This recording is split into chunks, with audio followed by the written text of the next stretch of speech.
Es 9 de junio de 2023. Los estudiantes de bachillerato acaban de terminar las pruebas de acceso a la universidad. La cadena SER se ha pasado toda la semana lanzando andanadas contra la SEBAU por ser memorísticas no competenciales. España está paralizada por el adelanto electoral y las próximas elecciones han dejado en barbecho todas las leyes en proceso de trámite, entre ellas las de acceso a la universidad. Un día más en la oficina. Aprovecho este breve respiro para contar mi experiencia en las 3 comisiones de reforma de la SEBAU en las que he participado en los últimos años. También haré una reflexión sobre qué ha sido este intenso año y realizaré un intento de adivinación de lo que se nos viene encima. Esto es reflexiones críticas y aprovechamos una tregua en la batalla para hacer lo que debería hacer un universitario, reflexionar. Dale al me gusta si el contenido es de tu agrado y comenzamos.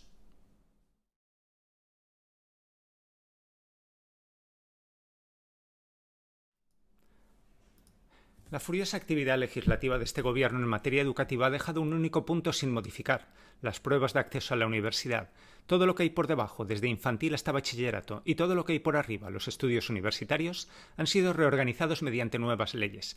Las SEBAU se han quedado como una reliquia del pasado, un estrato geológico anterior en un sistema educativo demencial. Recordemos que si este punto no ha sido modificado ha sido por la oposición activa de academias, universidades e institutos a la mal llamada prueba de madurez, que el Ministerio de Pilar Alegría propuso hace un año como un gran avance educativo. Tras su marcha atrás, en marzo se filtró una nueva versión, y sobre esta versión se ha estado trabajando en comisiones para proponer una tercera versión paralizada a su vez por las elecciones. Aunque mucho me temo que la que finalmente imponga el Ministerio sea la 4.0 y que tenga poco que ver con las anteriores.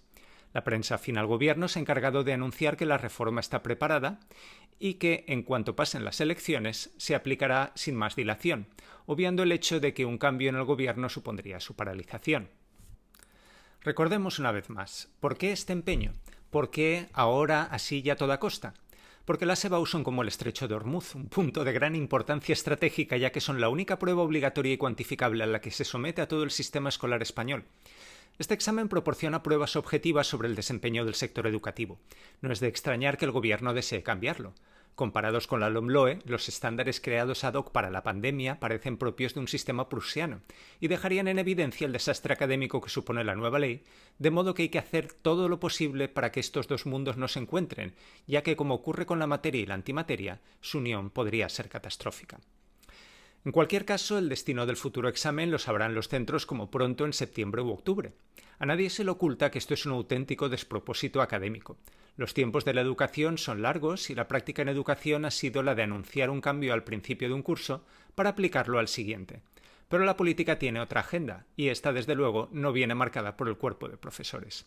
Así que el mundo político va a marcar el paso tensionando un punto más el sector educativo, que seguirá aguantando por responsabilidad hasta que estalle. Los políticos deberían gestionar el sector con un poco más de prudencia. No sería una buena noticia empezar el curso 2023-24 con una huelga de profesores en segundo de bachillerato. Mientras esperamos la gloriosa venida del nuevo gobierno, voy a contar mi experiencia en las 3 comisiones para la adaptación del nuevo examen para la SEBAU en las que he participado en los últimos años. La que creamos en la Comunidad Valenciana entre 2019 y 2020, la convocada por la CRUE en 2021-22 y la Comisión Consultiva del Ministerio de la que he formado parte en los meses de marzo a mayo de 2023, porque creo que la comparación de estas 3 experiencias es muy instructiva. En el BOE del 26 de enero de 2018, la Orden 42/2018 fijaba la estructura de la nueva prueba de la SEBAU a partir de una serie de criterios que en aquel entonces se llamaban matriz de especificaciones. ¡Qué tiempos! Estos criterios establecían para la asignatura Lengua Castellana 2 3 bloques de contenido: comunicación escrita, 40% de la nota; conocimiento de la lengua, 30%; y educación literaria, 30%.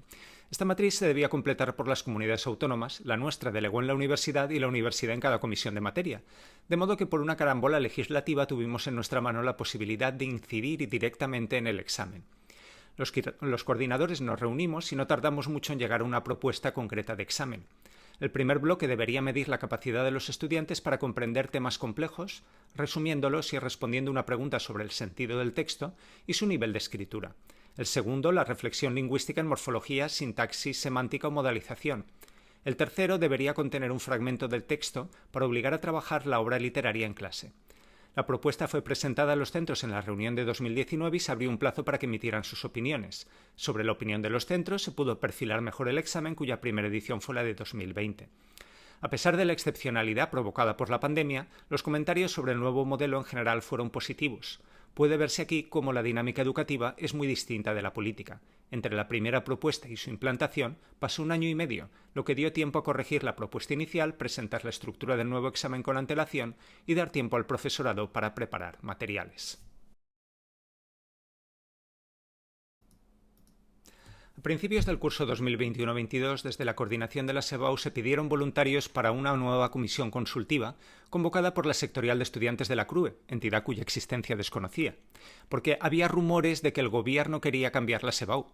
¿Por qué o en qué sentido no se sabía? Las cosas en educación funcionan así. Nos reunimos coordinadores en lengua de la SEBAU procedentes de toda España. Bueno, el País Vasco ni apareció y Cataluña en la práctica tampoco. Creo que tenían muy claro que esto no iba con ellos.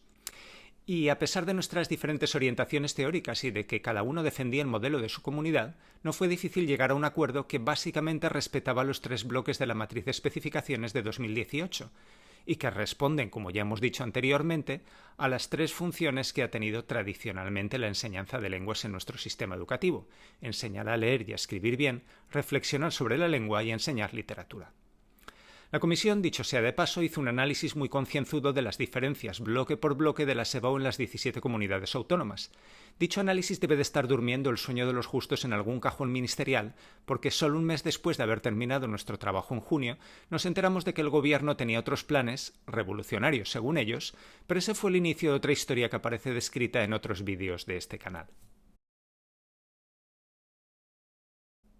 Tras el fiasco de la prueba de madurez retirada en diciembre de 2022, el gobierno volvió a la carga en marzo con un examen piloto que también tenía lo suyo, como se puede comprobar en el vídeo que le dedicamos.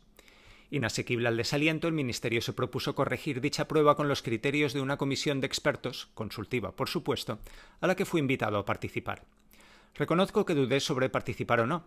Lo primero implicaba poner mi nombre, de una forma u otra, en un proyecto que había criticado con dureza, pero rechazar la oferta significaba negarse a intentar una reforma desde dentro que evitara precisamente los excesos que tanto había criticado. Me decidí por lo segundo y, a pesar de mis recelos iniciales, me encontré, una vez más, en una comisión con colegas de toda España, en la que había también profesores de instituto y profesores de didáctica, y que fue dirigida con eficiencia e inteligencia por un cargo técnico del Ministerio. El objetivo de la comisión consistía en tomar 2 modelos de examen, competencia no memorístico, recuérdese, que corregían los modelos de marzo e introducir mejoras concretas sobre su estructura. El resultado fue una tabla de 45 medidas propuestas por todos los participantes que se discutieron una a una y sobre las que se llegó a acuerdos rápidos y consensuados. Entre ellos, que el examen no tuviera preguntas tipo test ni semiconstruidas, que se trabajara con 2 textos, siendo uno de ellos obligatoriamente literario, que la reflexión lingüística incluyera la morfología y el dominio del léxico, que la ortografía descontara en una horquilla entre 2 y 3 puntos, que se pudiera puntuar otro tipo de deficiencias como la pobreza léxica o sintáctica, que las preguntas de literatura obligaran a trabajar el texto, etc. A pesar de que al ser la comisión más heterogénea la disparidad en este caso podría ser mayor aún, comprobé por tercera vez lo fácil que resultó el trato con mis colegas y lo sencillos que fueron nuestros acuerdos, el consenso generalizado sobre temas básicos, el valor de la escritura, la defensa de la literatura, la reivindicación de la reflexión lingüística, y cómo resultará evidente para el oyente de este canal que en las 3 comisiones hemos acabado volviendo a las directrices de 2018, porque son coherentes con los objetivos que los profesores de lengua nos hemos marcado como profesión desde el inicio de los tiempos. De modo que, como la piedra de Aristóteles, volvemos una y otra vez a nuestro lugar natural, un lugar que la legislación de 2018 respetaba y que no había causado ningún problema hasta la fecha. Y una segunda conclusión es que los políticos y los profesionales hemos funcionado como el aceite y el agua. Para nosotros, el examen, en lo esencial, es correcto. Para el gobierno, el examen debe cambiar porque una EBAU antigua sobre una formación LOMLOE reducirá el número de aprobados y pondrá en evidencia las costuras de la nueva ley al someterla a la única prueba objetiva anual cuantificable que tiene el sistema educativo. Y ya que estamos hablando de política, permitidme un excursus. ¿Dónde ha estado la oposición todo este tiempo? ¿Qué han dicho durante todos estos meses los principales partidos de la oposición aparte de la idea del examen único? De Vox ni hablamos, porque ellos, como dijo aquel, no se meten en política. ¿No tienen nada que opinar sobre esta saga? ¿O es que en el fondo están de acuerdo con las medidas y le están dejando el trabajo sucio al gobierno actual para comenzar a operar sobre el páramo ya esquilmado? Posicionarse sería todo un detalle hacia ese país que dicen defender. Entre unos y otros, apañados estamos. Uno de mis intereses oscuros en las pocas ocasiones en las que he estado cerca de eso que se llama poder es saber quién y cómo toma las decisiones, lo que en esta ocasión equivalía a averiguar quién había redactado los modelos de examen que teníamos delante. Debo confesar que mis intentos han sido infructuosos.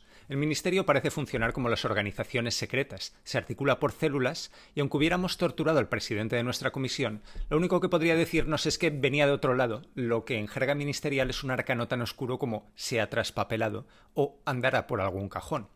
Así que lo único que puedo hacer es una reconstrucción, tan especulativa como reconstruir un cubo tetradimensional por la proyección de su sombra en un espacio tridimensional.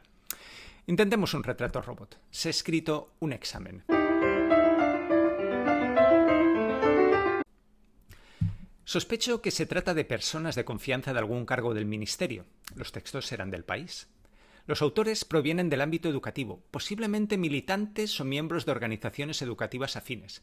Apuesto por antiguos secretarios o presidentes de tribunal. Digo lo de antiguos porque un texto de los presentados era 2006 y otro de 2016, y ya de una cierta edad. Uno de los textos era una viñeta de Forges, lo que lo sitúa generacional e ideológicamente. Por último, y si seguimos las reglas de la paridad, hasta podríamos pensar en un hombre y en una mujer. Con estos mimbres, por cierto, lo de competencial no memorístico se cae un poco por los suelos.